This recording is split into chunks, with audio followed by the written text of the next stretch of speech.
governments. The UK government is arresting the people for speaking the truth, for evangelizing, for preaching the gospel. You can't pass out Bibles and tracts. They want to arrest you in the UK. This is coming to America. Our own governments were calling us under the Biden regime domestic terrorists. So I can't root for any of these governments. I can only root for the people.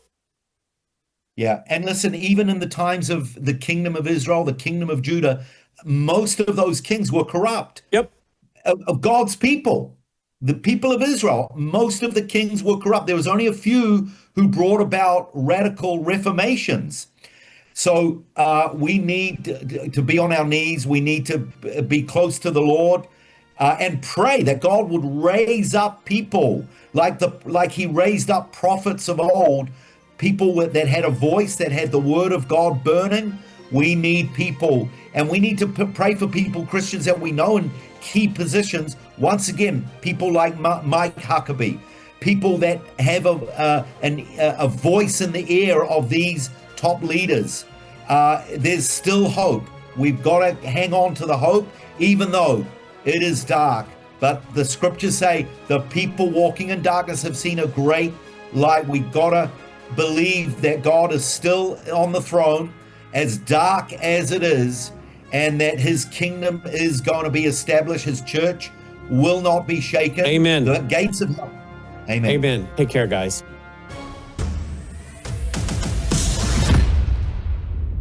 You're watching Worldview 2, built on the 35 years of Worldview books, documentaries, research, high-profile interviews, and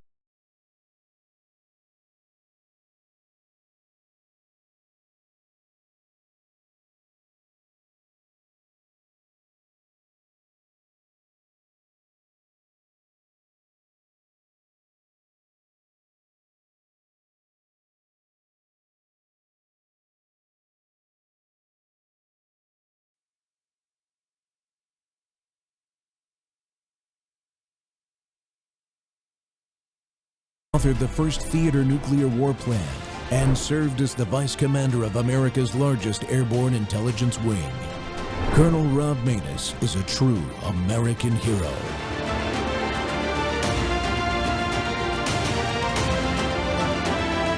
This is Rob Maness Live. I think that the Portland mayor and the Portland Police Department and chief are going to have a surprise from Trump's DOJ, but fill us in on the response you've seen from that mayor, from the local prosecutor, and from the chief of police. Because to me, these three are so corrupt, they're the ones allowing this to happen every day. It's absolutely. We have so much video of watching, we call them Cop Tifa, because Antifa runs the police here. It's absolutely evident. We have every bit of that type of video out there, to the point where we have people out here. See, we have look at how triggered they get. Look at that. Yeah, Antifa runs the cops. Oh, you know, because my brother's a cop. Well, your brother needs to do a better job, because he's terrible at it. Yeah, please tell him not to interrupt our interview. Yeah, go harass somebody else, pal. Go harass somebody else. Everybody doing a show, but you're not going to come up here. The cops are Antifa. You're full of crap. You're just full of shit. We've got video that shows otherwise. Yeah, we do. I wish you could hear me. I'd fill him in on what we've seen cops do. Wait, can I ask you something? Dan Ball has a question for you. Yeah, since you're going to interrupt my show, pal. Go ahead, Dan, and I'll give him the question. Between Antifa. Do you know the Summer of Love in 1969 is over? Do you realize the hippie movement died long ago? You obviously went and got a job. Antifa means anti-fascist. Not when you use it. Chad, just walk away from that guy. Go play games. Yeah. I'm gonna do this. Just walk away. Just ignore him. Just ignore him. Yeah, we the people do. He's one of them. He's one of those. He's one of those older white liberals who thinks that Antifa is fighting a fascist king like Trump. He doesn't understand how violent they get. Look at him. Oh, yeah, I want to see it. Yeah, okay. I bet you do. Wow. See, this is what we're dealing with. This is how stupid things are out here. No, you can't. Excuse me. Yeah. No, you can't. Get out. Back up from me. I need you to give me room. If he touches you, we got it on camera, and we'll get him for assault for you. There you go. Cam's backing him up. We are here. Back off. Whoa, whoa, whoa, brother. That's assault. That's assault. You better give your name. You're getting arrested tonight, assault, pal. Man. This is what I'm talking about. You got it right here. This is why I came to the ICE facility to do this hit, Dan. And that's not because some this is crazy the stuff we're dealing 23-year-old with. kid in all This is black a mask boomer. in his face. It's a He's like a full-on 70-year-old white liberal liberal boomer. crazy man. What's your name? America wants to know. Yeah. What's your name, pal? What's your name? Say it again. Don't worry. We've got people that are going to watch your show because we have great people out there that are doing the research, and they're giving us names, they're giving us jobs, arrest records. When they want to dox us, we're doing it back. See, this is what I'm talking about, Dan. We can only be nice so long, and we stay within the law, but we fight back. This is our country, damn it. And I took an oath, you took an oath, and that's what we need to do. Stand in the breach with these radical communists that we're dealing with right here. Amen. Welcome back to Training Tuesday, folks. The Rob Maness Show's live on Worldview Tube and our X Spaces simulcast. Well, Antifa has taken a massive loss in Portland. As you can see, the Antifa terrorists have no hesitance whatsoever. They have none. It's unbelievable. They attack patriots even in a live camera interview. They had no fear of being held accountable until now, my friends, until now.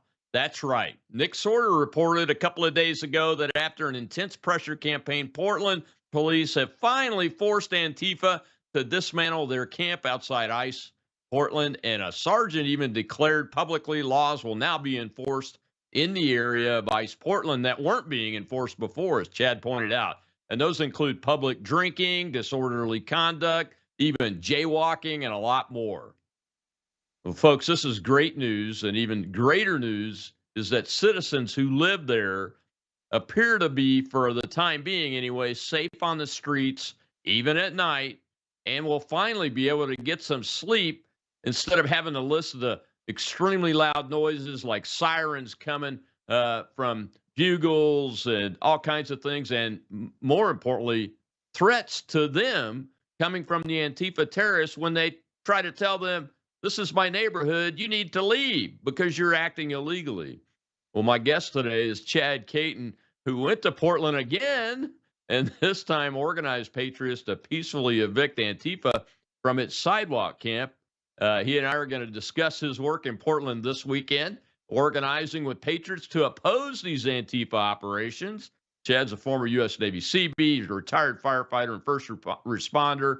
The Trump Campaign Veterans Coalition surrogate, a GOP political activist, and he's the national field director of the Conservative Caucus. Chad, welcome back to the Rob Maness Show. Man, two of my favorite human beings in that clip. I appreciate you guys passing that to me to use it. Who was that guy anyway? So he is a former IMG for celebrities. He ran IMG Canada. He was also a executive for Coca-Cola and I believe Foot Locker. He owns a winery there in Oregon, and he came up afterwards after his wife realized that he just did this on national television and apologized 1,000 times. I shook his hand. I accepted his apology, but I'm a big fan of actions matter and that he should be dealt with. Costin, the guy that was behind me that pushed him away from me from grabbing me during it after he got all emotional and ridiculous. He actually hit Costin in the chest and subsequently it's all on film. So I don't know. He may have to contact his litany of lawyers and deal with this. Dan Ball is not letting it go either because here we have, this is not some drug-induced mental midget. This is actually a older man that is very wealthy and very successful, that is supporting this Marxist communist ideology and to the point where he felt he needed to get physical. It's weird, isn't it? I'm glad. I hope that there are multiple lawsuits coming to that dude's way because this man has made his wealth on freedom and capitalism, and he wants the rest of us now to have imposed on us the tyranny of Marxism and Islamism. That's what these people are advocating. You're absolutely right, and the sickness behind it is so emotional. You saw his depraved liberal white wife with the sign that says "Peace and Love" as they're attacking me. for doing what? I never even spoke to those retards. I was legitimately just standing there and got attacked doing a hit on OAN. This is the stuff that is you can't make up, and they want and they feel that they can put their hands on anybody and they can do whatever they want. Is it an elitist thing? I don't know. I pointed to a couple of Antifers right after that and said, here's the elite that you hate that's out here standing with you because they want you to do their dirty work. This guy came at noon thinking it was cute to play chess so the press could see that older people are sitting there playing chess, and there was like 5 women behind me that were all doing knitting so that they could put that into the press, saying that there is no war zone or what have you. But you know what I didn't see, Colonel? He sure wasn't there that night when all hell broke loose. Yeah, because the type of people that are coming out at night and the ones that are there in the daytime are different categories of Antifa, right? Sure. This spans the whole spectrum from or democratic liberal ideologues that are just uninformed, which we have engaged with. I actually have 2 of them asking me questions all the time, my DMs. They realize they've been lied to, all the way to straight up communist, flying the flag. That entire spectrum is there on the ground in Portland and in its own government, and that's where America First and Patriots came down there to remind the government that we are going to stand in that breach, and you're not going. This is America. You're going to follow the laws, including our elected officials and including our the police that are under them. Yeah, yeah, that's one of the things I want you to tell the audience is y'all went back. You left and came home after the first series of incidents, which you did a great job getting independent media to raise the awareness in the mind of the American citizen. I think nationally, millions of people saw those amazing live streams you were doing the first trip out there, Chad, along with all your partners and everybody that you partnered up with. But you came back with a plan this time. It looked like to me. What was the plan? I did. Those are journalists. There's a lot of independent journalists. Yeah. I've never really considered myself a journalist. I am more of a war correspondent, if anything, or a war documentary type of feller, because I go where it's bad and I give the truth. And we went there and I assessed the battlefield. Of course, we had some pretty good fisticuffs out there and understanding what was going on, assessing, getting intel. And then, of course, I went home. I had some things I had to do. And then they decided to put a flyers up all over Portland with all of us on this flyer, putting and saying, watch out for them, don't talk to them. And with all due respect, Colonel, you know me, I try to use as much respect as possible, but you're not going to put me on a flyer for an appearance and I don't appear. So I bought a ticket that very moment, and I was there 24 hours later, and I didn't tell anybody. Nick Sorter picked me up from the airport. We drove right down the middle of that boulevard, and I kind of stuck out my head out the window and said, I'm back. And things got very, very weird very quick. 5 minutes after being on the ground, I was attacked. So did you find out who the punks were that made the wanted poster and didn't put your picture on it, but put your X handle on it and said, stay away from They this had guy? 2 of them. They did put my picture on another one. Yeah. Okay. So yeah, I was really upset about that because I'm way too good looking to not be on the poster in a picture. And yes, they did. And that particular X account was doxed out. They actually reposted it flat instead of us taking it off the poll, so that the world could see their work, and they were very proud of it. I'm not a big fan of doxing or telling Twitter to get rid of people. I don't know. I know a lot of people were going after this particular account. Frankly, I give zero craps about it, and I appreciate for them to remotivate the independent journalists and the activists that all flew out there for last weekend. And I had a strategy. We discussed that strategy. We put that strategy into place. And I mean, there's a 10-minute video of an old man spitting in my face, and I just sat there with my hands in my pockets, calling him a traitor, whispering to him and winking at him. So, we tried to show that we can stand in the breach. We don't have to be violent about it. But what it did is that very next day, Saturday, it overwhelmingly people from all over the country, and I mean all over the country out there in the West, came to that particular location, and Antifa was scared to death. Yeah, had I not been committed to another group of activists pushing back on this time the government, I would have been out there with you, much to my lovely bride's chagrin, I'm sure. But I'm glad you didn't come. I don't want her mad at me again. We're good now. Yeah. So this is what we're witnessing, folks. And Chad, I'll ask you to weigh in here in a second. We're gonna have to take a break in a couple minutes, so we'll go over the break and talk about it again on the backside. But what we're witnessing is fifth generation warfare combined with direct action. Absolutely. So it's emerging kinetic warfare that's combining with current fifth generation warfare that we have seen in the Antifa's case for decades now. Correct? Yes, sir.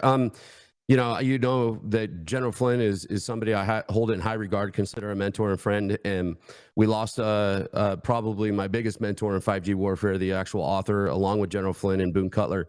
And I got to be on tour and learn from him. I got to be in North Carolina and learn from him. And I hope Boone's proud of us. God, I would have wished you'd been there with us, man. When they took down those tents and we raised that American flag, man, it was beautiful. It was our little Iwo Jima in the middle of Portland, and I did get a text from General Flynn, and he said, "Absolutely awesome, thank you." And Yeah, it is. and you know, it is everything in that book right there is what we did on the ground within a week's time, and we made something that was there 140 days that the government continued to ignore. We put it on the national spotlight. We used 5G warfare. We had them fighting themselves to the point where we had very minimal fisticuffs. Yes, we had to get kinetic, and we won. We made sure that we win, and we had equal or greater firepower in every instance, and we were able to get out the message. And the message wasn't violence. It was about standing in the breach. Yeah, and after this break here in a second, you're going to see a little clip in slow motion of the violence. So the audio is slowed down, but you'll see the clip on the backside of this break, and I'll be right back with Chad Caton. This is Boone Cutler and General Flynn's fifth generation warfare in practice, folks. That's why I wanted to do this show today. We'll be right back with Chad Caton. And he's fired up.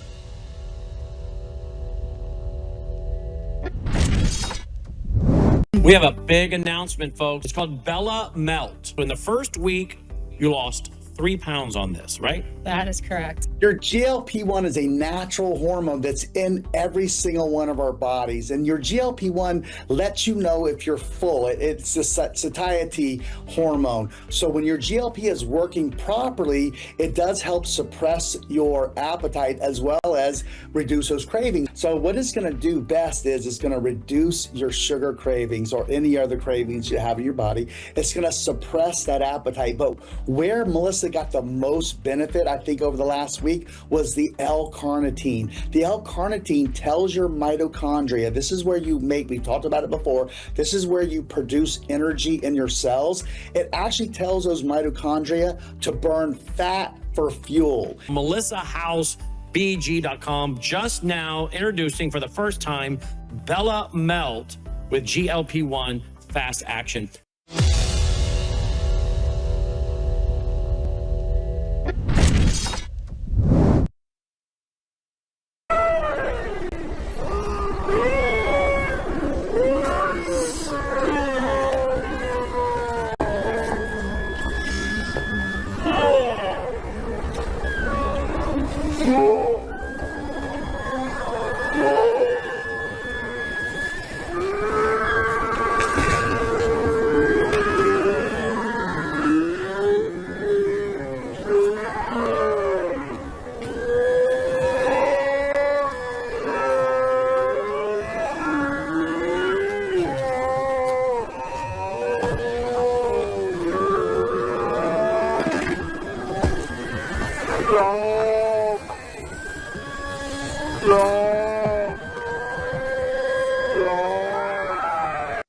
Welcome back to the Rob Maness Show. It's Training Tuesday, and it's also Tieless Tuesday. I'm thinking about it being permanently Tieless Tuesday because I'm tired of wearing a tie on every show. I know, Candy, you're going to make me change my mind, but my guest today is Chad Caton, who is in the center of that melee that you just watched in slow motion. That's in Portland at the ICE facility.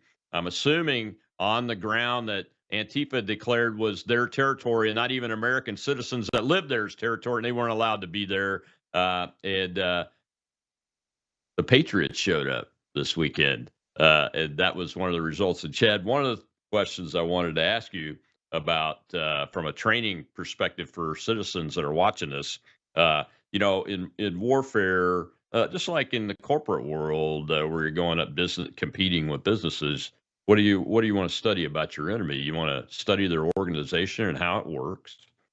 You want to study their logistics and how effective or ineffective they are, and you want to study their combat tactics on the ground in the field. And as I watched that melee happen, I saw that there were people around you that by those people and the actions they took, that you all had prepared this little battlefield incident here so that you were ready for Antifa's tactics. Describe that setup there. And I'm sure it wasn't a setup from the perspective of intending for it to happen, but being prepared for it to happen. No, it was purely defensive. We set ourselves up when we called for the Patriot Weekend of Portland. And a lot of these people were people we met for maybe 10, 15 minutes. And we were able to talk. We all sat down at the Patriot Corner that was named because Tommy Boy, two-time Tommy, that's knocked out a couple of Antifa guys, gone national. He's not allowed to be but 200 feet from the ICE facility. So he has mega horns and everything. He hasn't stopped. And so we set up camp there and we had a little talk. And, there was 3 of us there at the time that kind of led or was a part because of their posting of that poster all over Portland. And so we were kind of the red meat, if you will, be it Nick Sorter, myself, and Cam Higbee. And we were also filming all the time. I actually had to hand my camera off after that guy hit me in the eye with the umbrella. And that happened across the street. So this was after that happened and I'd had enough. But yeah, all 3 of us had 2, 3, 4 guys that were in our, that had our 6 watching our back, because they have a thing called the concrete milkshake. They walk around with a cup from, say, Subway and make it look like they're just carrying around a drink, but it's actually filled with concrete, and they will hit you in the head. That's exactly what they did to Andy No years back in 2020, I think it was. And so that's their thing. They try to get behind you. They try to hit you. There's another guy they call Big Spider Mike. He was bragging about his brass knuckles that he had. Me and that fat kid had a couple talks. He never stepped after a lot of different scenarios. But this particular melee, it worked exactly the way it's supposed to. The phalanx was in place. Everybody had each other's back. And again, you never really saw any punches thrown. It was about separation and removal of the people from their position of being able. And the only one that was hit was the young guy that got on top of the guy that I threw. That guy in black block that came and punched him in the eye. He actually asked me to sign his black eye, which was pretty funny. I used Sharpie and signed the guy's black eye. So yeah, he had my back, and our phalanx as the Patriots, we made that discussion that nobody gets hurt. No Patriots are going to get hurt tonight, and we're not going to go look for it, but we sure as hell aren't going to back up. Yeah, I mean, my point with that is you have an understanding of how Antifa operates. What are they using the umbrellas for, besides poking you in the eye, trying to put your eye out? Well, it's used as, so black block. People have asked me 100 times, what is black block? So black block is where they put the black helmet on, they put the black goggles on, they put the mask on, and they wear all black. And most of them have stickers on their helmet that says no face, no case. And that we actually saw that in another instance where a friend of ours, Ryan, was attacked with an asp. And they all went underneath those tents and they all change out their clothes. So the cops say, well, we don't know who actually it was. Even though they allow them to walk around on black block, this is their strategy. We actually have that on film. We're trying to go through the litany of hours of live to be able to cut that, and we actually have it on film where they're trading out helmets, they're trading out jackets, so that the police can't identify anybody specifically off of our videos. So that's what they do, and they have, this is organized. They have a safe house. They're funded. They have medical supplies. They have milk so that they can get mace off their face, or pepper spray, what have you. This isn't. But yes, there are homeless people down there, and there are mentally ill people that they use as weapons. But overtly, Antifa and the Black Bloc are the ones that are calling the shots on the ground. Yeah, how are they controlling the homeless people, drug addicts? Because they use them as in the game of chess, they would be the pawns, the front soldiers. Well, they actually call them mental missiles. Yeah. There is so many mentally ill people. I actually did an afternoon with a guy that goes around and documents that, and I showed people that are dying on the streets of fentanyl. We all saw my post with Loki. It's sad, and they find these people. And one that was pretty famous down there is Richard. We call him Dick Tifa. He's an old guy. They promise him. We've heard everything from sexual favors to drugs and alcohol. There's another guy that was out there. He's always in a green. I don't know, toboggan, I guess it would be called.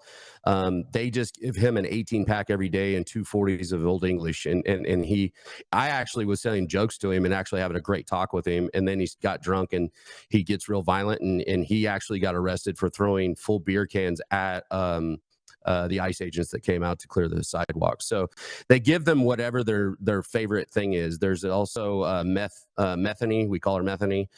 She smokes meth right there on the street and will go up and hit a man because they want to get on camera a man defending himself against a woman. And she's brutal. She's brutal. There's another lady that's Rosa, who is supposed to be pretty autistic, huge transvestite.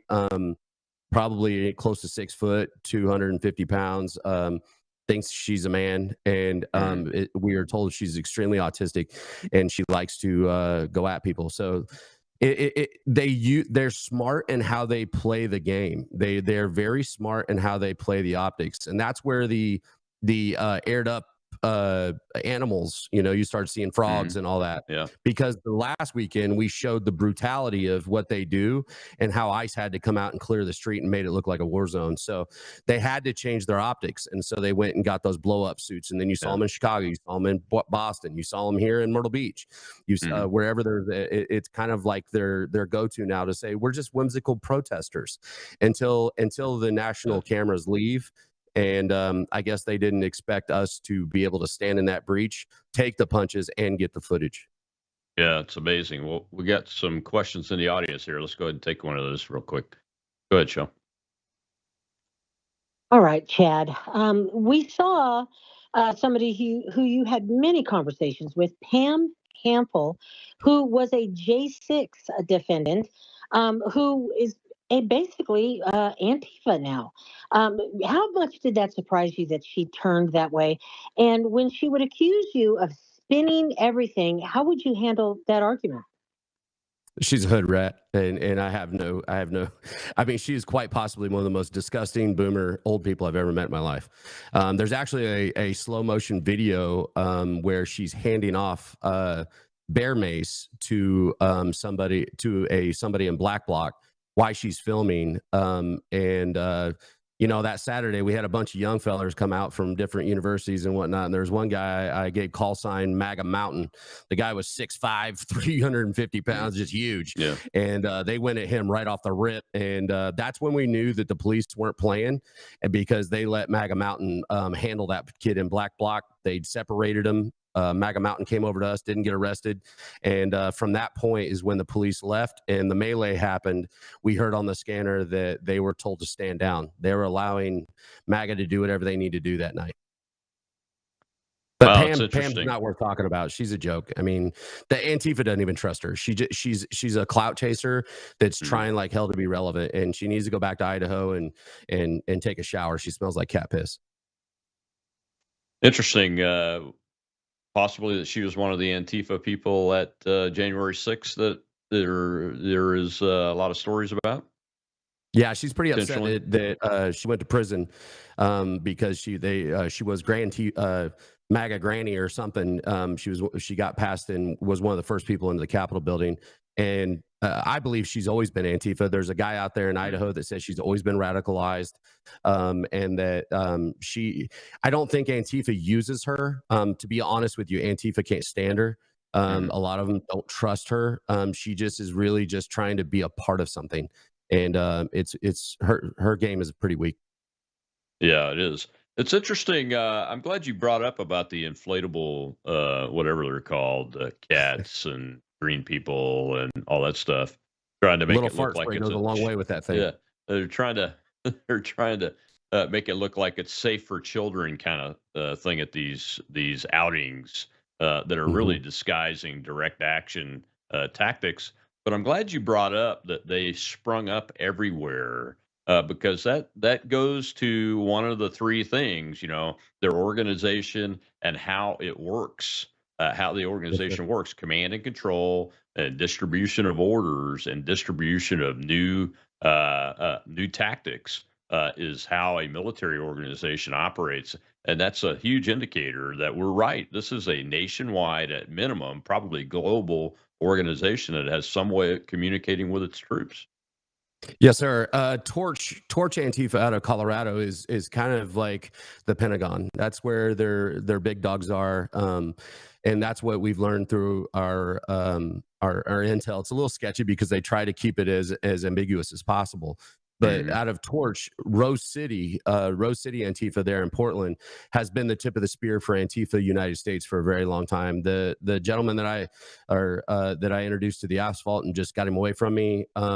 He's actually from New Jersey. Him and his brother are. So these guys travel the country.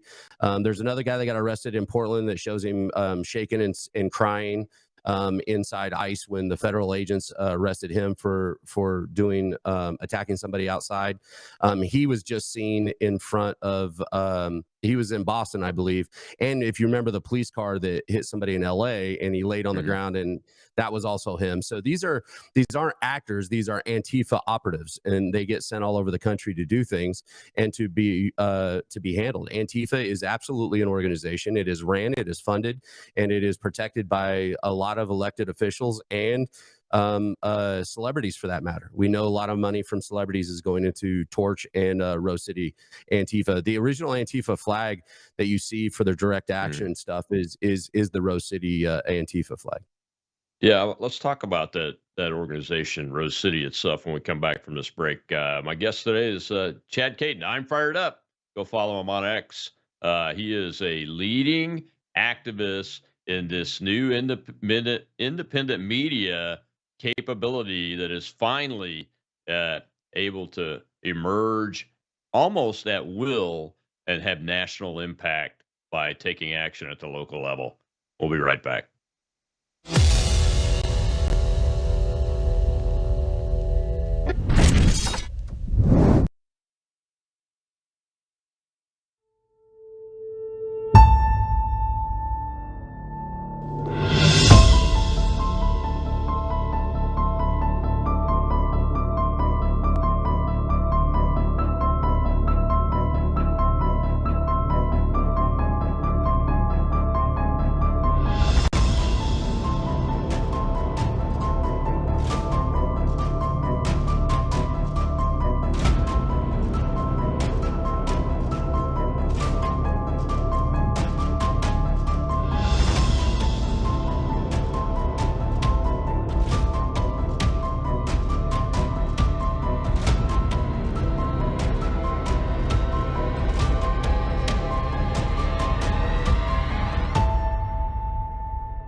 To untighten, and he said he was going to kill me again. So I was like, well, I'll go see if the mega fellas wanted to help me. So I went and got a few guys. Thank you. And they're just standing there making sure that flag stays there. So now we have a watch. They're pretty brazen, right? They're just dumb. They can't help themselves. So when I got a field promotion to Admiral, I felt I had to do something. Taking care of it. We're 3-0 on flags. I like it. Because I love my flag, Ocean. This is what winning looks like, kids. This is Chad, by the way. Yeah. I'm having a good day. Chad Caton's happy tonight. I'm happy. I love watching Patriots do Patriot shit. I like it a lot. Welcome back to the Rob Maness Show, and we're talking about the massive loss that Antifa took out in Portland, and that's important, folks. We haven't had very many outright victories over this terrorist organization at the field level, at the tactical level, and this is a big one. And my guest today is that man you just saw right there, Chad Caton, talking about the operation. And Chad, explain to folks what was happening with the flags and how that was part of your plan. Well, Colonel, it's Admiral, by the way. I don't know if you heard, but I did get a field promotion out there. Oh, so. yeah. And on all the clips, you had to show that one where I was kind of giddy. I'm not good looking giddy. I've decided that. And that's after being punched, bats, you spit in my face for 10 minutes and called every name in the book. And when it all came down, that was after we got the police to tear down the sidewalk, and we got to help them, which we thought that was pretty cool because they let us help take Antifa's stuff down, which is fantastic. Yeah. There was these ladies that came up there with ribbons, and they tied them into a chain link fence to make it a huge American flag, thanking ICE. Well, there was two Antifa before that in Black Bloc, and I was cruising around kind of assessing the situation, wondering if they were retreating to regroup to come after us because they just took an enormous loss.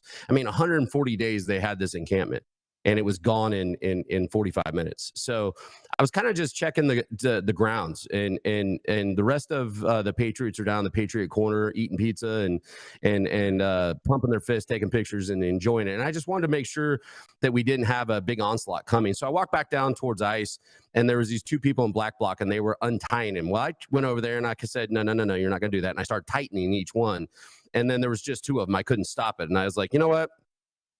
I got some fellers down here. I'm going to go grab them. And so I went back down there. I did a whistle and I said, come with me. They didn't ask questions. They all came up there, including MAGA Mountain and a bunch of his boys, country boys out there in Oregon. They just put their bodies between that flag and those particular Black Bloc Antifa. And the Antifa those two people just looked around and was like, and they took off down the street, and we ended up putting two guys on watch on that flag. And I said, I don't know if this will be here tomorrow, but ICE is going to look out and see that flag for the rest of tonight because we have cleared these streets, and that flag is going to stand. And the other two flags, one I have right here, as a matter of fact, that they tried burning and we took from them. Nick Sorter has the other. So the American flag was protected on that street as much as possible. And that one moment that you just showed was a very symbolic way of how Patriots came together for the better good of something so simple. And it flows to tie it into fifth generation warfare and Boone and General Flynn's Citizens Handbook. That type of action, it's not kinetic. It's messaging. It's messaging, and if you're able to get it out into the mind of the American people, they know that they won something, right? And that's exactly what we saw through the social media between Nick and Cam and Nick Shirley and Jonathan Cho, who was out there with us from Frontline, Angela, who's big on YouTube, that small lady who was standing next to me.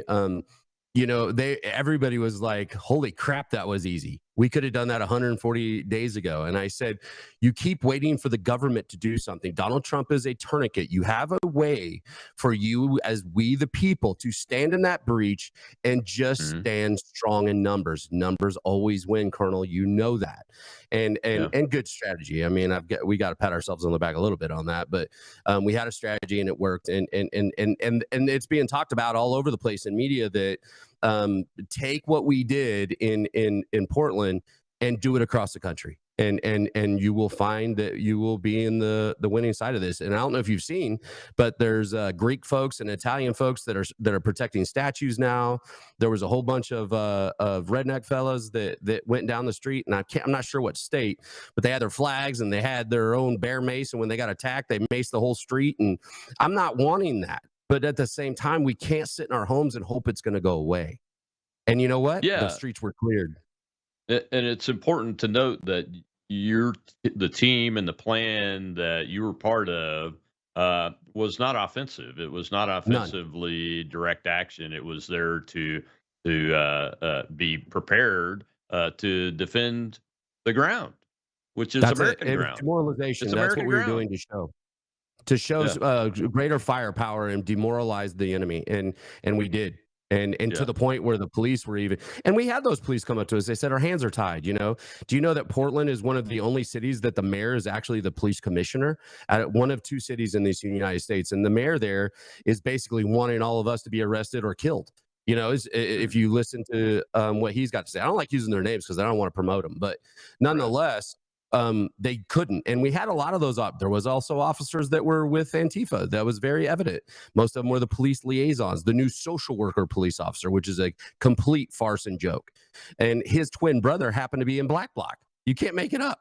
You cannot make it up. No, you can't make it up. That's why I'm glad that y'all are doing this so we can get it out over and over Yeah. again. When I see Dan Ball have you on and you get attacked by a millionaire Antifa guy at this on the air, that's good stuff because it's a resource, it's ammunition, it's firepower that we can use to end this. Because at some point, the violent people will get the message if we can get them put in jail. Let's take a question from the audience. We've got one over there. Go ahead, Joe. We have Moni, sir. Hello, everyone. Thank you for the mic. Chad, I just want to tell you, I have been glued to this coverage. I am so proud of you guys. You have the recipe. My question is, I know there's been investigations here, and I know of at least 3 conservatives that have been arrested that have distance limitations put on them after their arrest. But then we saw the man in the dress punch Stacy. He was back out there the next day. We saw the guy with the flag that attacked Cam in the tent, and he's back out there the next day. Is anyone watching for any of the Antifa side had any distance restrictions put on them? I don't know if she's cutting out on your end, Colonel, but she was on mine. She was asking if anybody is watching on the Antifa people that have been arrested and then released right away. Are they getting distance restrictions put on them? Because we know we've had at least 3 conservatives arrested, and they all had distance restrictions on them. No, and not that I'm aware of. We're cognizant of every Antifa member that had been arrested. We had put their image out and whatnot, but I'm not familiar with any of them having restrictions at this time from the ICE facility and those that got arrested. And most of these arrests are actually being dropped. And one thing that people kept asking me is like when ICE takes somebody and they take them into the ICE facility. What happens? And the thing is, there's a door on the side. In about 2 hours, they pick them up. They just let them out the side door. And the reason because of that is because the mayor of Portland it has basically said that they will not help ICE in any way, shape, or form. So when ICE would arrest somebody that attacked an ICE officer, they would not come pick them up to put them in jail, and they can't house them there at the immigration. So we had people that were spitting on cops, throwing things at cops or the ICE agents, and Portland PD was sitting there on the corner watching it happen. You actually saw, there's a video, if you followed us, you saw a video where ICE came out of their building and actually gave Portland PD a riot act. And it was like, what are you guys doing? And that's when that very moment is when I knew that we needed to go stand in the breach for our federal agents. This was not a fair game anymore. And no matter what happened, we had to do it, but we had to do it with the right optics and make sure that we were standing on the righteous side of the law. And because of that is where you saw this huge outpouring of support from the administration and forcing the local government to realize that their little world is collapsing, at least on that block. So no, we don't know what happened to Antifa, and most of the stuff's getting dropped. Stacy, who was just ringing a bell, she got punched in the face by a tranny. The charges were dropped on both. So they have this. They also have cashless bail. So if it's not a felony and it's a misdemeanor, you're in there for 2 or 3 hours and then they let you out. And they come right back out there. They get their bullhorn. They go right back to that driveway and go at ICE or us, whichever one. Yeah, I mean the word's out that they've the Antifa guys, Rose City headquarters, has said, "Hey, go to Seattle until things cool off in Portland," which has happened before. You guys are aware of that, I'm sure, right? We sure are. I can't. This is why I couldn't be in till I laugh too much, because I know what's coming. And at the end of the day, they have a takeover ICE facility, because all of the ICE that facility there in Portland is just where they put them in the system. They drive them to Seattle to be deported. So you'll see buses come out and they throw stuff at the bus and what have you. So Portland and Seattle Antifa are now coming together to have a day of taking back that. They actually have flyers out where they're going to take over the ICE facility on October 30th.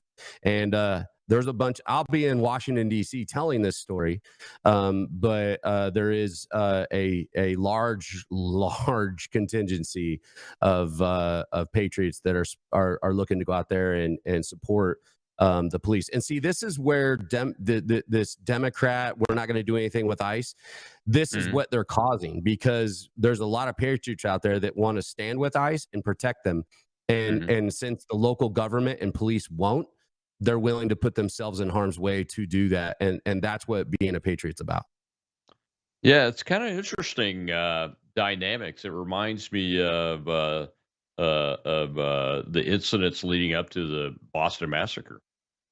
You're absolutely right. Before the American Revolution started, and that's why we're doing these shows, folks, so folks can learn about what the enemy is, how they do things, so that when you do want to push back, you do it in the right way to not only protect yourselves, but to also we've got to find a way to stop this from continuing to escalate, because eventually we're going to have some very, very bad things happen if we don't. Well, Chad, we got to take our last break. When we come back, we'll see a little clip about with you talking to a young kid and his mom, I think, and they're not even from this area. This is not just a localized event now, it's national. We'll be right back. Local action, national impact.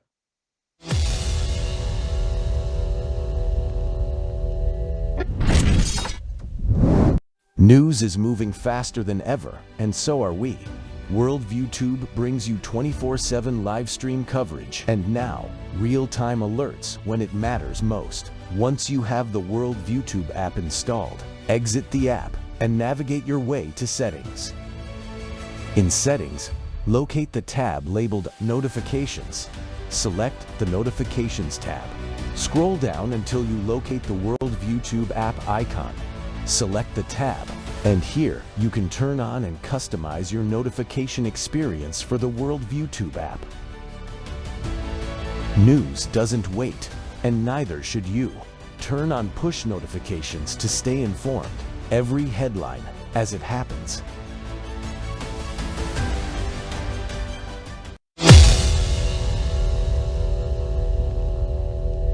Hey, wanted to get all of our signatures on their hat. You know, I had to give my dude a hoorah on that thing. You know what I'm saying?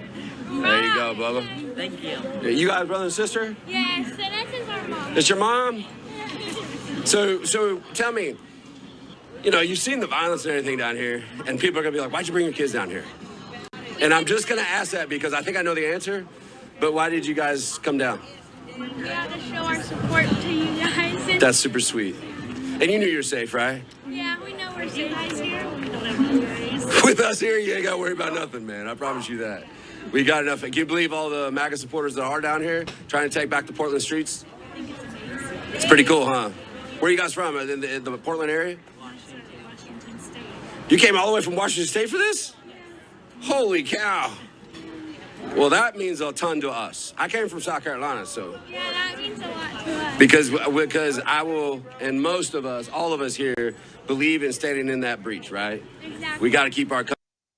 Welcome back to the Rob Maness Show. It's Training Tuesday, and we've had some action again out in Portland, and one of the leaders of the Patriot side of the action out there is our own Chad Caton, and I feel like I've got a regular show at least every couple of weeks now with Chad. And Chad, that was a great video clip. I'm glad you guys shared that and took it because it tells you two stories. One, young Americans are watching what's happening, whether it be from their parents or firsthand, like that young guy was that asked you to sign his hat, which is fantastic. It's fantastic because you're telling a good story and you're setting the right example, and that is what you said in the last segment. That look, Americans want to do something because what they see happening they know is wrong, and it's antithetical to our whole way of life and our values,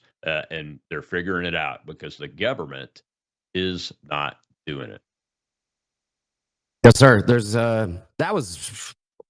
that was a really special moment that we had down there, and we just got done with a pretty good sized fight prior to them getting there, and we went back down to Patriot Corner, and there was actually 3 different families there with their teenage kids, young teenage kids.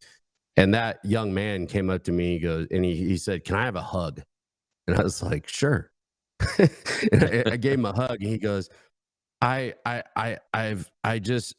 love America so much." He talked about their grandfather and him serving in World War II, and they were raised to love this country, and the mother and grandmother drove all the way down from and I'm not talking this is 10 hours, but it's not outside of Portland, kind of thing. Yeah, they drove yeah. from I think they said 5.5 hours, and just to come down and see if we would sign their MAGA hats. And that lovely, his sister was so cute, and she's like, I just want to meet real patriot men, and what you guys are doing down there means so much to my aunt that lives in Portland, and blah blah blah, and just, we're not doing this to me. I give a flip about being famous.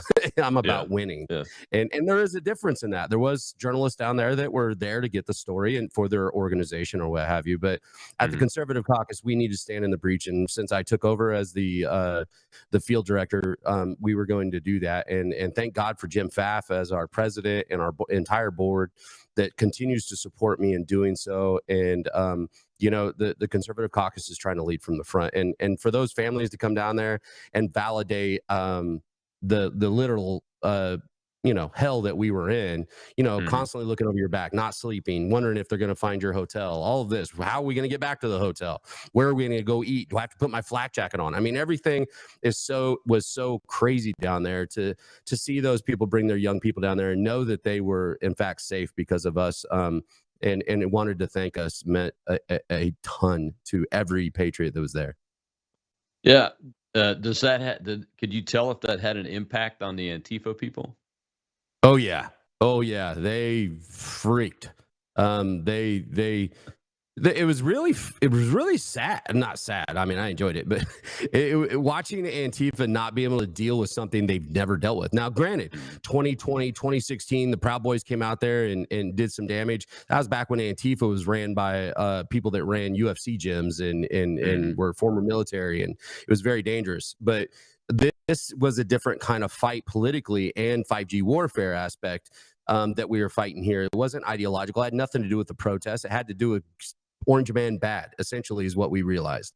And for Antifa to see people drive by with flags and yelling at Tommy Boy, saying "Go America, USA," and driving by with Lee Greenwood as loud on their speakers as they could in front of the Antifa camp along with us, it was the perfect demoralization that ended up. I watched Antifa people just walk. We have video of it, walking past Patriot Corner, going to get in their cars and being like, "I'm over this." Nobody wants to be with a loser. Yeah, you mentioned that you have a couple of guys in your DMs that are Antifa guys that seem to have changed their point of view. Yeah, I've got a guy. That's an I've got a interesting. guy named Brian, young fella. I was actually debating Chandler, one of the shot callers who runs the Safe House. Him and I were kind of going at it, and I was giving him facts. And he's Chandler's smart. He's a smart kid. And but he wasn't. I was able to show he lied, and he was lying, and it was ideological. And there was a guy that was having his back. That after Chandler went back to his safe house, he kind of came over to me, and I'm like, "What's up?" You know, because we're all on edge. And Yeah. he's like, "I just have a few questions," and I said, "Okay." And I ended up spending almost an hour and a half with him. I think it was an hour and a half, and he's in my DMs now. He's still asking me questions. And every time I'm done showing him the proof of the pudding, if you will, based on the conservative back and what Donald Trump's really doing, he's just beside himself angry. He said, "I spent 5 years wasting my time based on something I didn't even decide to look into. I just trusted people." And I tell people all the time, don't trust me. Go look at it. Go look. That's why I do the videos. Go look it up. And I have two and a half. I have one guy that calls me a fascist half the time, but still asks me questions. So we're working through him. Maybe we'll get, but I got MAGA hats coming for all of them when they flip. So we'll get them squared away sooner or later. And that's what this is. This is the low hanging fruit that's been taken advantage of. Yeah, they've been indoctrinated over years and years and years of lies and everything from their people they know to the governments even, right. and it's pretty incredible. We got one more question in the audience before we get off the live show here. Go ahead, Shel. And I was just wondering, can you explain to the audience the reaction from ICE when you Patriots showed up? I think that's a fantastic story. Yeah. Well, I'm easy to pick out. That's why you never saw me in a helmet, because my hair is super important to me. And it also, I like being a target. You know, put the red meat out there and see if you got the wherewithal to come step up to us. And I started recognizing it. My first trip out there was an old man that was saying terrible things to an ICE agent's face, like right to his face. And I called him Bad Bob. And me and Bad Bob had it out, and I gave him the what's what, and I just basically dressed him down, never touched him, just and the ICE agent was sitting right there, gave me, you know, a wink and because they're wearing masks, they gave me a wink and it flipped the fingers up. The ICE agent that shot me in the face with a pepper ball the first time I went up there actually lifted his hands and said, you know, I'm sorry, my bad, I was naming you. You know, but then when we walked back down there and the ICE agents that were up on the building, we would start chanting USA, and they'd throw their fists up in the air, you know, thank you.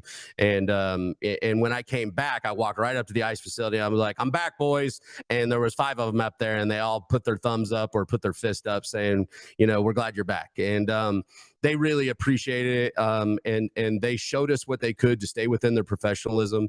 But nonetheless, Nick Sorter was able to go in the building. You saw him on the roof up there with Katie Davenport and Honey Badger Mom and some of those others.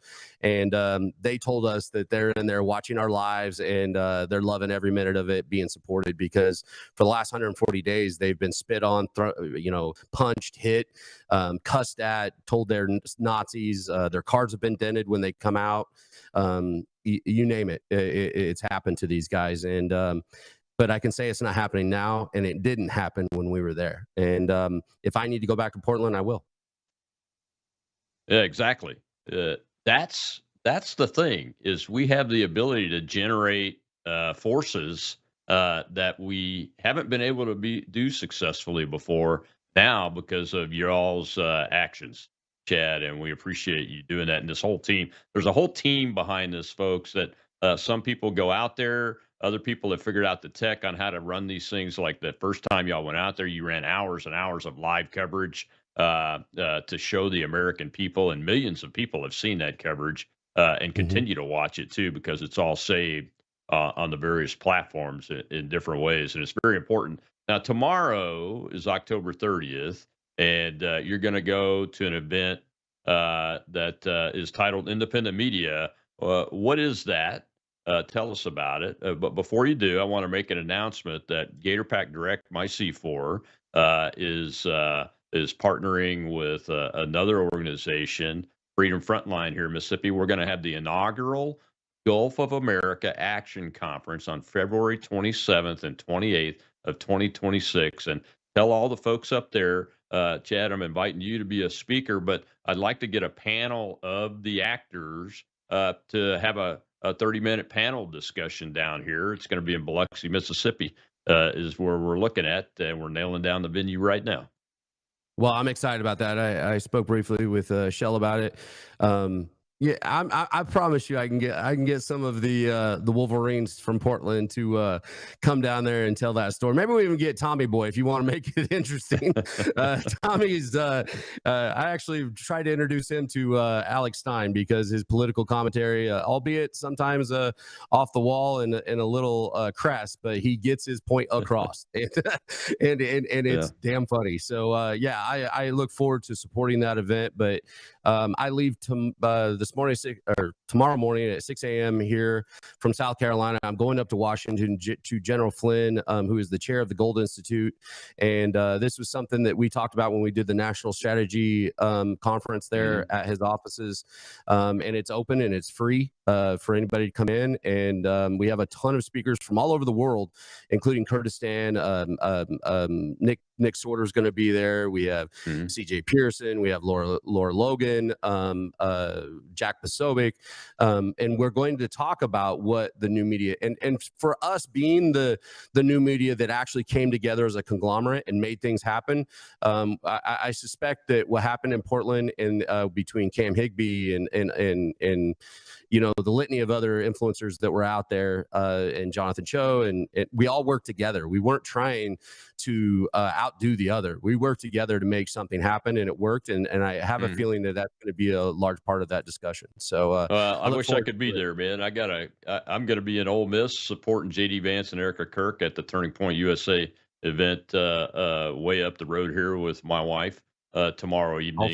So that's where we'll be. And then I'll be in New Jersey at the Battleship New Jersey Thursday night, starting my event speaking tour of New Jersey, trying to help Jack Chittarelli defeat the Naval Academy graduate cheater, Micah Sherrill, in that governor's race up there, man. I'll tell General Flynn and Posobiec and Bianca and all those folks I said hello and to expect invitations to the first Gulf of America Action Conference, man. I can't wait, you, brother. All right. Thank you very much, Chad. We appreciate you. We're gonna be off air for a few days now, but we'll take it back up next Wednesday here, and we'll be talking with David Pine about the wars that aren't coming to an end. Although we've been successful in a bunch, we still have that one hanging out there, Ukraine and Russia. I'll see you then in live.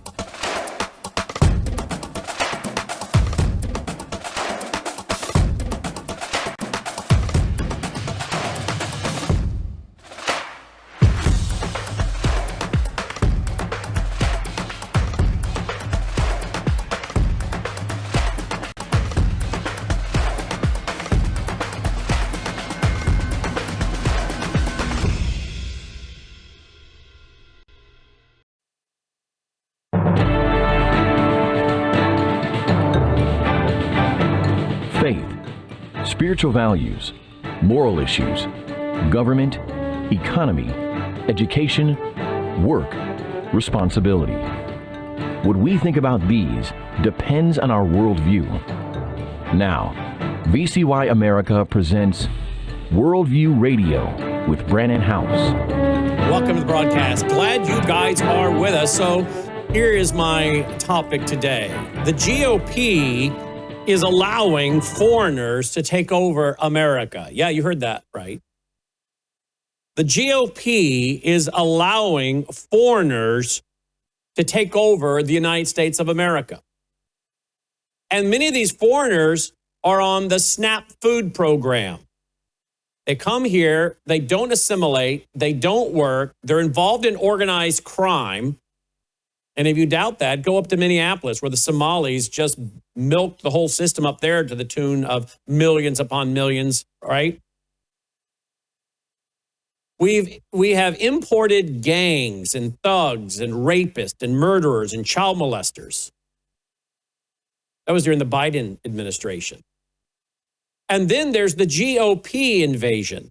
The GOP invasion, and by the way, while you're all distracted by the gang members, the terrorists, the jihadis, those from the Marxist countries and the Islamic countries that came in under Obama and Biden, the GOP, they're bringing in workers on work visas that are taking your jobs, clogging up your schools, clogging up your hospitals.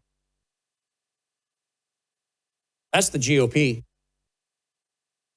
This is one bird with two wings, as so many have said over the years. And maybe you thought, oh, that's just so doom and gloom.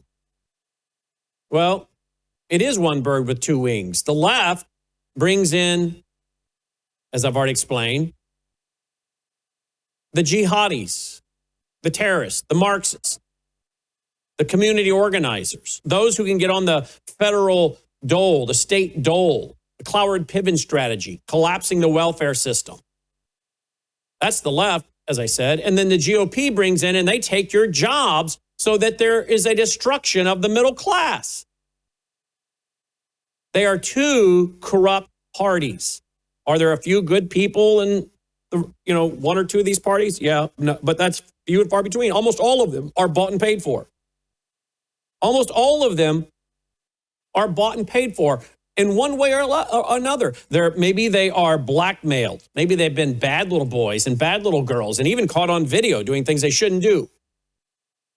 Maybe they've just been bought off the old-fashioned American way, money. Their wife gets a really high-paying job to basically do nothing, and her husband's a congressman or a U.S. senator or a high-ranking state official. Maybe it's the other way around. There's some way, not to mention how many of our people working in this administration are registered foreign agents who are taking six figures a month from places like Qatar or Qatar, depending on how you want to say it. We're in big trouble, folks. And if you think the GOP is going to save you, they are not.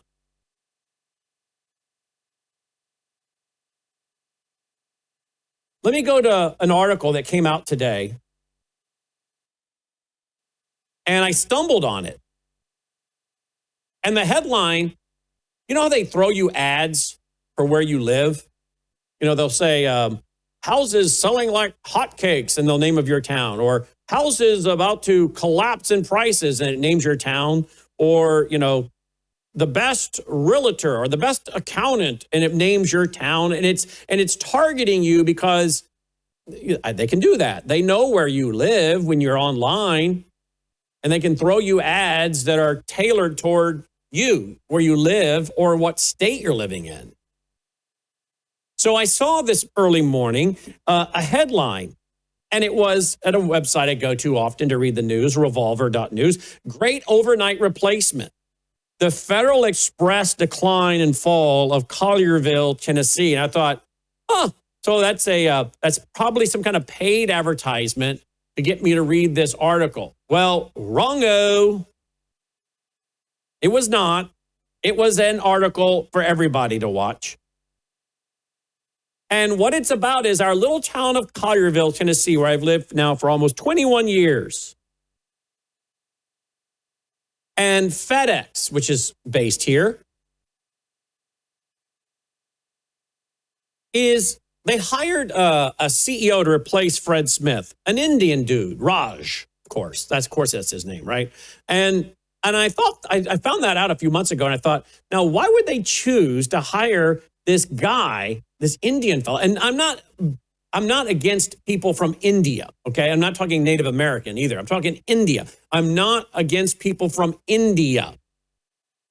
What I'm opposed to is people from India who come over here on work visas and take American jobs. So I don't care if they were from, some other country, name the country. I don't care if they were lily white and from some other country, coming in here taking American jobs. Has nothing to do with the Indian people, has nothing to do with them being non-white, has nothing to do with the people group, the pigmentation of their skin, nothing to do with that. Again, they could be lily white, coming from a country of Irish folks coming over here to take our jobs, and I'd be screaming and hollering. But they pick a CEO to replace Fred Smith, who died this year, the founder of FedEx. And I'm like, why did they pick him? Now, I don't know if it's, oh, and by the way, there was another one that was picked to be the CEO of a huge company here in Memphis, I won't name. Logan, remember when you were younger, didn't you do his yard work? Yeah, he was Indian too, wasn't he? Was he born and raised here? I doubt it. He had a very thick accent, didn't he? And his mom didn't speak English. He brings mama over. And I know the company. Logan knows it. He was the CEO, wasn't he? He was nice to you and he paid you well. And you did his lawn and all. So I'm not saying they're not nice people. This has nothing to do with how nice they might be. They might be nice, very, very nice people. And I've had a few of my friends here in town that are from India. One of them used to run the pack mail facility where I had all my mail. I very much liked her and her husband. Hard workers. He worked at FedEx, by the way. They ended up moving to Texas and buying hotels. I'm not making that up. They were entrepreneurs, and I loved them. Now, she was born here. She was born and raised here. Her parents weren't, but she was. Hard workers, okay? So let's give credit where credit is due. Hard workers. Very smart people. And by the way, they take good advantage of the opportunities that America has to offer, unlike many of the people born here. So there are many qualities about the folks from India that are to be admired. Education, family, taking care of multiple generations. They have a very close-knit family. I mean, there's a lot that we as Americans should learn from them in regards to how they treat their elders, how they save and work and invest. And they are one of the quickest families that come here, and within one generation, boom, they are off to the races financially. I mean, I don't want to hear about white privilege. And I've said this before even this story. You guys know for several years I've been writing, and I wrote it in my book in 2018, Marxianity, about what about the Indian privilege, Asian privilege? So much for white privilege. The Asians are kicking us all down the street when it comes to income and so much. They get out of poverty very quickly, and their families excel. So this is not about them, folks. This is not for you to hate on them, to treat them unkind or be disrespectful or less than Christian to them. This is not about them. It's about our government. It is about greed. It is about an anti-American ideology of Americans, American corporations who are more interested in the bottom line and political correctness than they are America. So I'll say it again. Anybody that's listening that's from India, this is not because you're from India. I don't care where you're from. The issue is the fact that we have American legislators, American government, American corporations importing people to take American jobs. You say, well, there are Americans to do these jobs. Well, maybe there aren't enough Americans to do some of these jobs. But maybe if we open back up our trade schools, if we didn't tell everybody to go to college and get a degree in feminine studies and all this other garbage, maybe if we, and by the way, what happened with the workforce development boards I was warning about in the early 90s? That we're going to project the supply and demand of the workforce and tell everybody what job they should be going into and studying to be ready for. Well, they did a pretty poor job because they've had since the early 90s when they established these workforce development boards to tell us, oh, by 2025, we're going to need these kind of workers. So we don't have to bring them over here from India and Asia.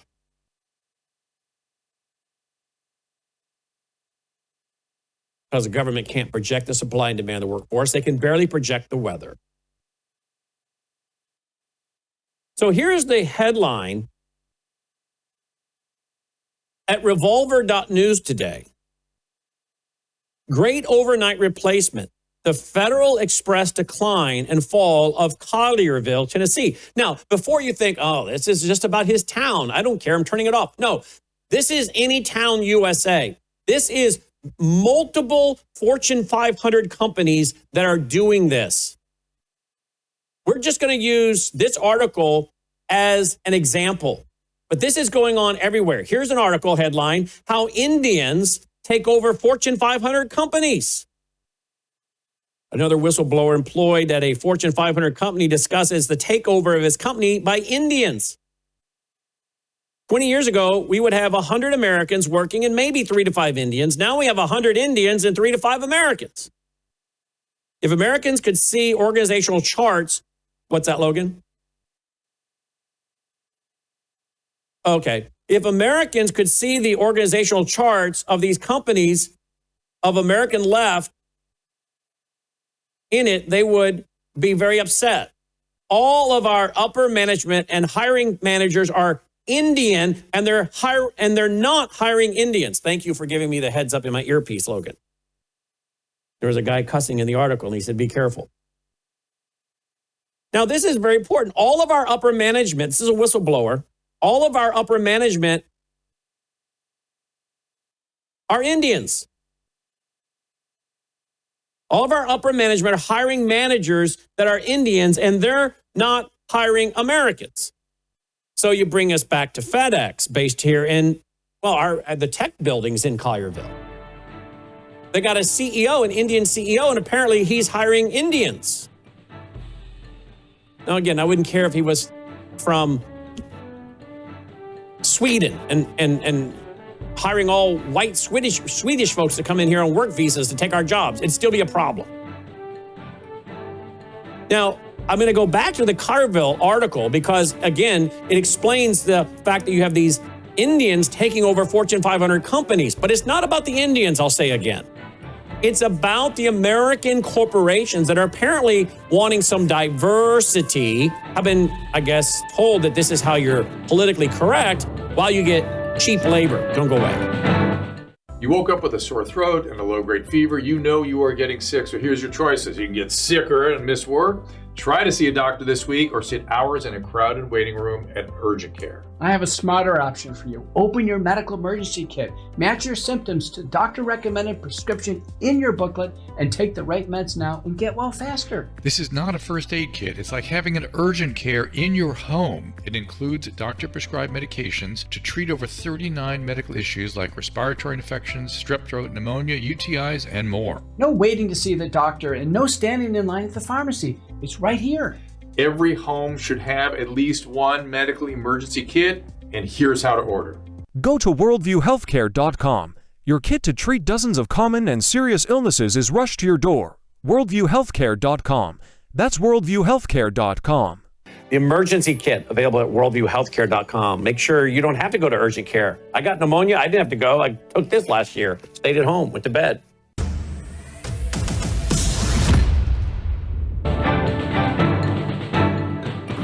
All right, welcome back. Glad you're with us. Worldview Radio. Website, worldviewradio.com. By the way, last night I had a whole hour on lesson 51 as I'm teaching through the book of Revelation.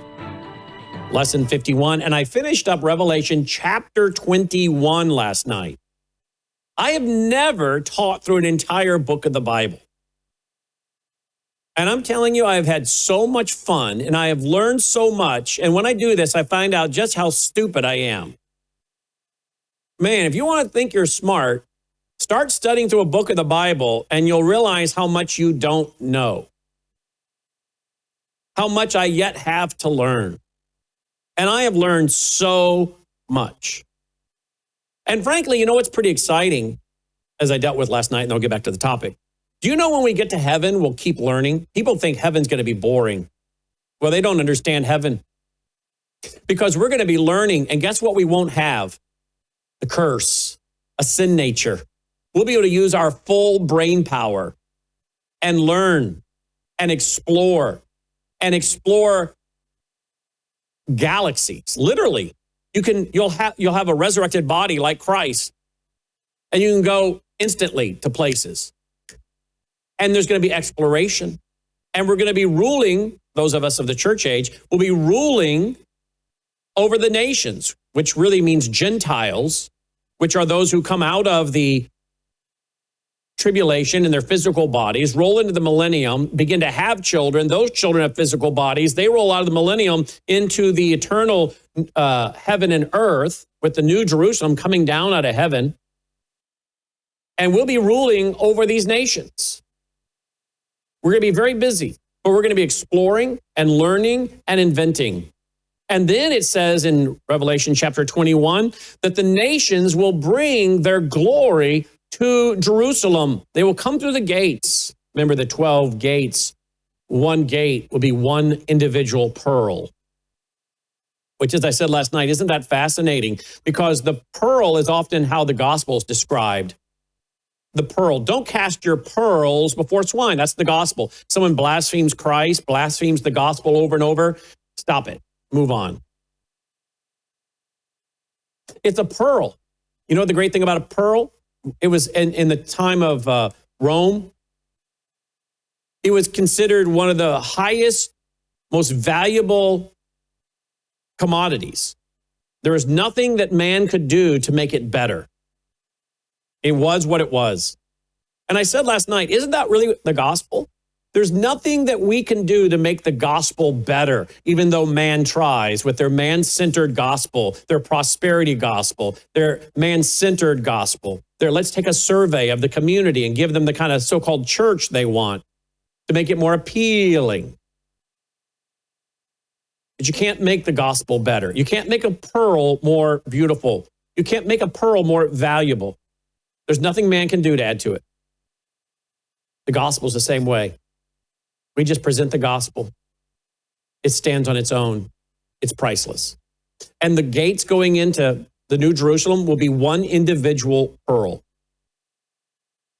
1,500 miles by 1,500 miles by 1,500 miles cubed. And the nations will be bringing their glory, the glory of the Lord in their exploration and in their discoveries to the Lord. Isn't that something that we're going to continue to learn?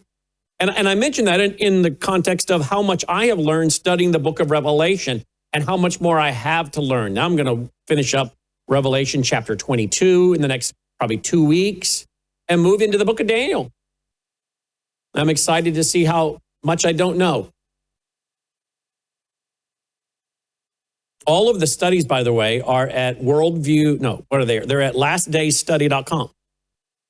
Lastdaysstudy.com. And I'm pretty sure the last night's program is already available on Worldview Tube for you to watch on demand. But all 51 hours are there free of charge, brought to you by our foundation, worldviewfoundation.com, worldviewfoundation.com. So I mentioned that.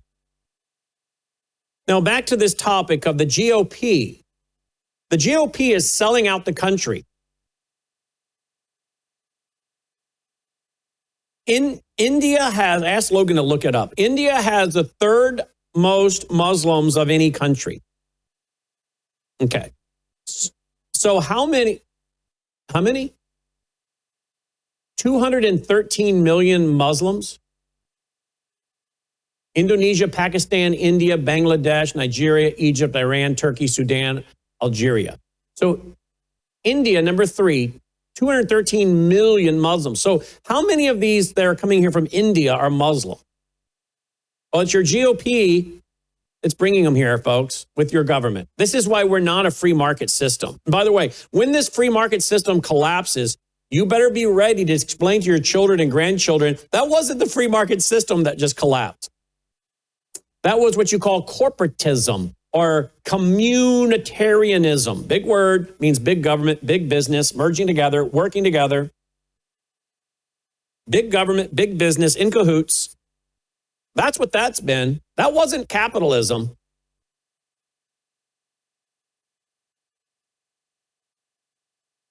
And then you add all the Christians being persecuted in India. Then you add all the Christians being killed in Nigeria. So let's go ahead and let's bring in all of these people that are going to persecute the Christians and the Jews. And your GOP is doing it.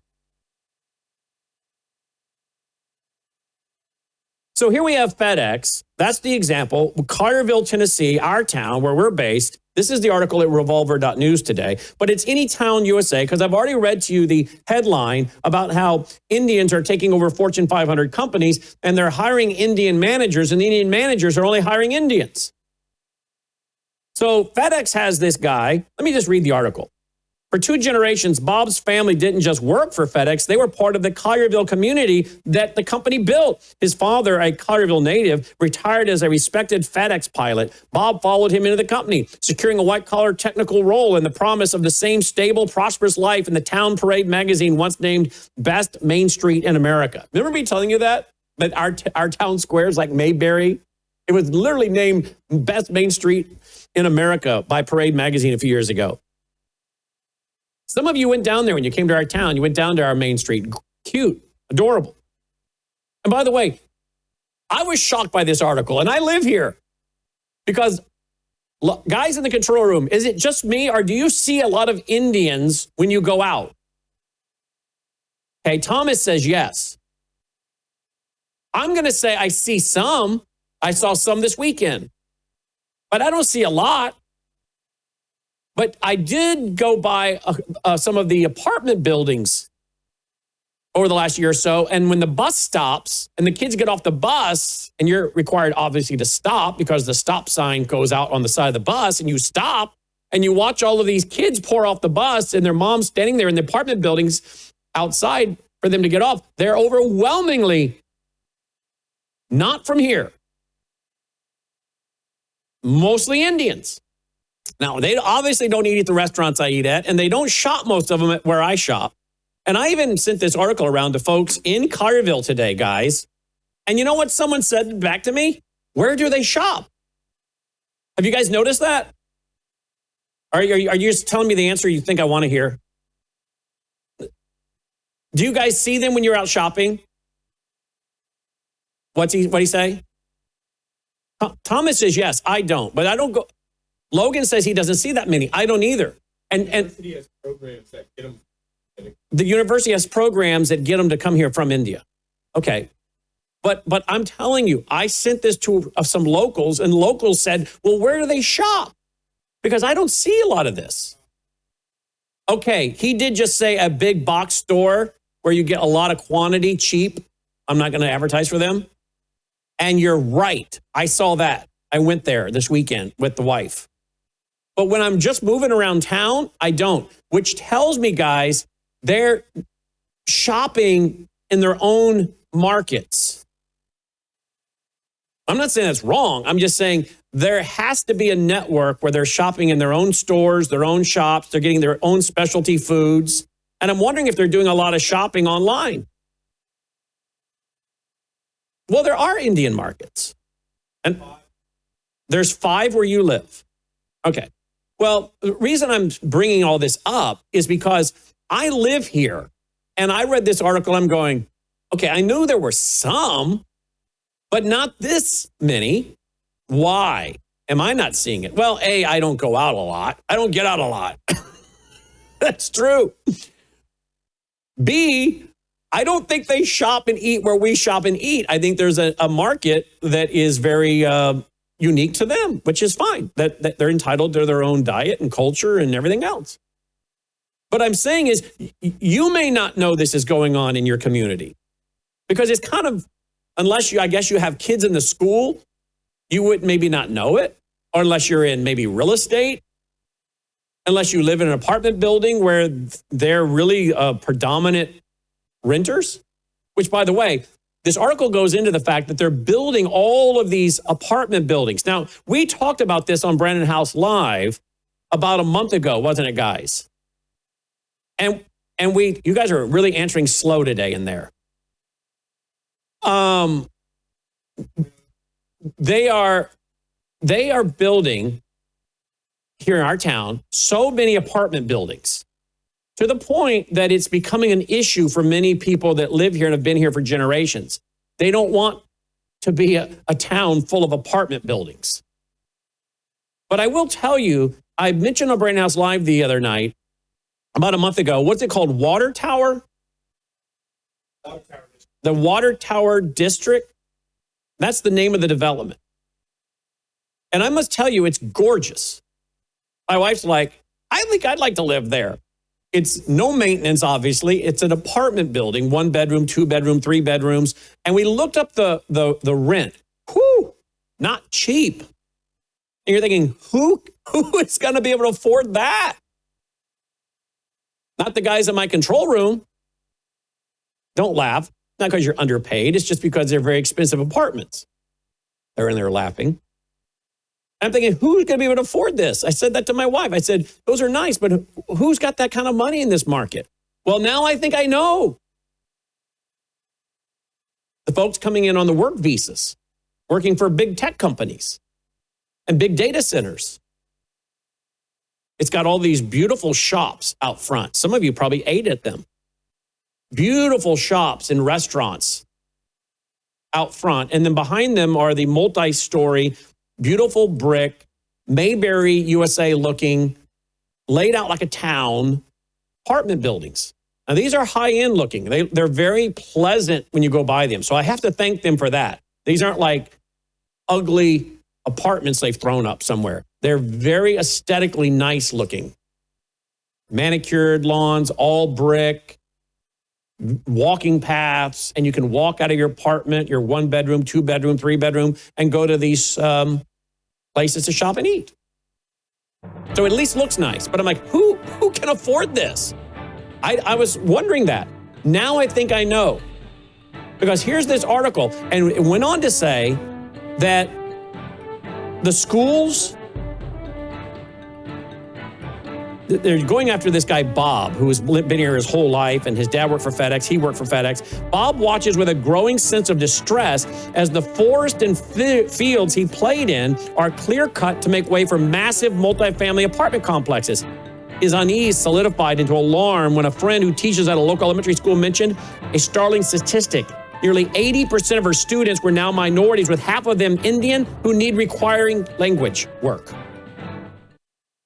Consumers often ask, what should I expect when I take the Bella Grace elixir? And the answer's varied. It really depends on what your health and wellness needs are.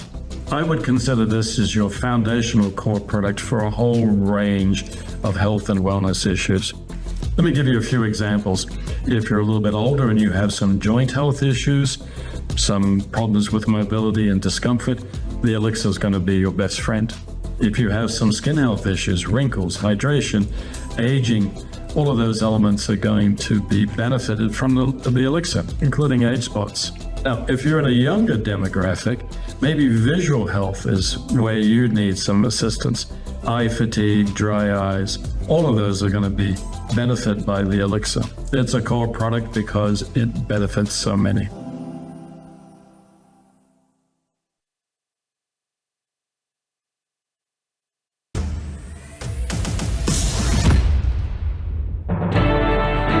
All right, welcome back. So Bob watches with a growing sense of distress as all of these fields are cleared away from massive multifamily apartment complexes. And then a friend of his, who teaches at a local elementary school, mentioned a startling statistic. Nearly 80% of her students were now minorities, with half of the student body being of Indian descent and requiring English second language services. The town he planned to raise his own children in is rapidly becoming unrecognizable. Now listen to this. The story of Collierville's transformation is inextricably linked, I hate that word, to the upheaval within its largest employer. Since the founder, Fred Smith, a local legend, handed the reins to new CEO, Raj, I don't know how you say this, guys, Subramaniam, a seismic shift has rattled FedEx to its core. This article investigates the charge leveled by current and former employees that a new corporate strategy, one that funnels exclusive contracts to a network of Indian-run consulting firms, is dismantling the company's celebrated people-first culture and systematically reshaping its hometown, leaving longtime residents feeling like strangers in their own land. This despite Collierville being a deep red MAGA town. For nearly half a century, FedEx operated as an extension of its founder, Fred Smith, a visionary CEO, built a global empire on a philosophy of growth and infrastructure. His priorities were market expansion and acquisitions, not aggressive cost cutting. Under Smith, IT investments were geared towards supporting a vast logistics network, pioneering innovations like package tracking. The culture was one of fierce loyalty. Mass layoffs were unthinkable, even during the 2008 recession. In Memphis, FedEx was more than a company. It was a stable, lifelong career path that built the surrounding communities. The foundation began to crack just as Smith stepped down in June of 2022. His successor, Raj, inherited a different world. A post-COVID slowdown in e-commerce coupled with rising inflation saw packaging volumes decline. Competitors like UPS and a rapidly expanding Amazon logistics were leaner and more efficient. As FedEx stocks tumbled 20% in a single day in September of 2022, a new and powerful force made its move. The activist hedge fund D.E. Shaw, a significant shareholder, formalized a cooperation agreement with the company. With D.E. Shaw's backing, Raj, the new CEO, was given the mandate to do what Smith never would, radically restructure the company from the ground up. The primary vehicle for this transformation is the DRIVE program. I guess that's an acronym. A sweeping initiative launched in 2023 with the explicit goal of cutting $4 billion in permanent costs.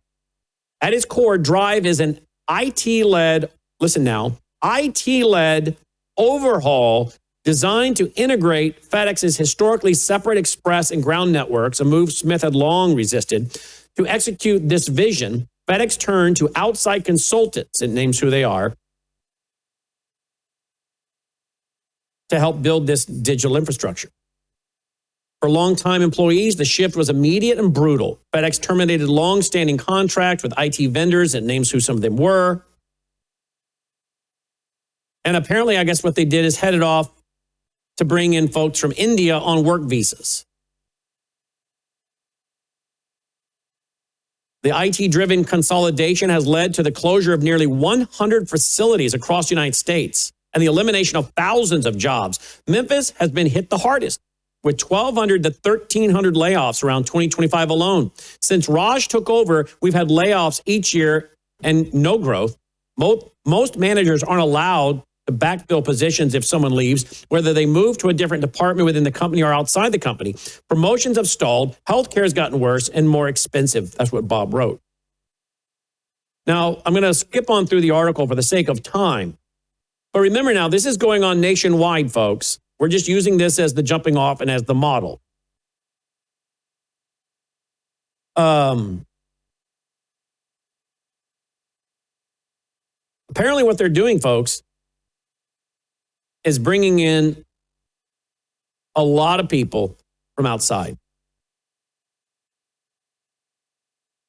An insider with firsthand experience claims the new math never adds up. Hiring 60 people who can't do the job is vastly inferior to 2 people who can, they stated. This approach leads to not savings, but to massive cost overruns as unqualified hires, sometimes with fraudulent resumes, require constant management and produce subpar work. The projects they manage are plagued by delays, bugs, and production incidents, erasing any initial savings on wages as laid out in the original bid. As more of the team gets hollowed out, we see more production incidents, bugs, quality issues, etc. As the load increases, the people who can shoulder it burn out and churn, exasperating the problem. Outsourcing, listen now, outsourcing and mass import of H-1B fraud put a company into a death spiral. Products and services never improve once this process starts. It isn't cost cutting. It makes you leaner the way cancer makes you leaner, but that's what it is. I've seen this firsthand and quit multiple lucrative gigs because of this.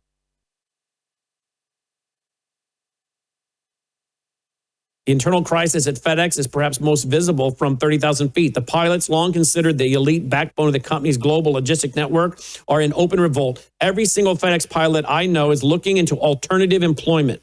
One source close to pilots union revealed. Every single one. I can't even begin to tell you how momentously bad this is in the context of airline pilots. That's the quote. The sentiment is not confined to the cockpit. Across the company, from package handlers to corporate veterans, the feeling is one of profound decay. Quote, I was hired in a couple years before Fred Smith handed over the reins to Raj. So wrote one employee on X. I've watched everything change and go rapidly downhill at the facility I worked out of. A former 10-year corporate employee described it as systematic replacement of the American workforce. Quote, internal support and IT staff were 100% American back in 2012, she stated. Quote, now 70% of support jobs are Indians here or in India, end quote. The jobs being outsourced are not just high-level IT positions, but entry-level roles in billing, sales, support, and customer service that were once a gateway to a career for new college graduates. Quote, all legacy employees can't stand it and can't understand them, and customers hate working with them too. The culture has changed, and it's so poor, end quote. Well, how many of you have ever done customer support and you get someone on the line with a said company and you can't understand them? And you ask them, are you in India? Where are you? I can barely understand you. Well, now we find out they're hiring them, bringing them over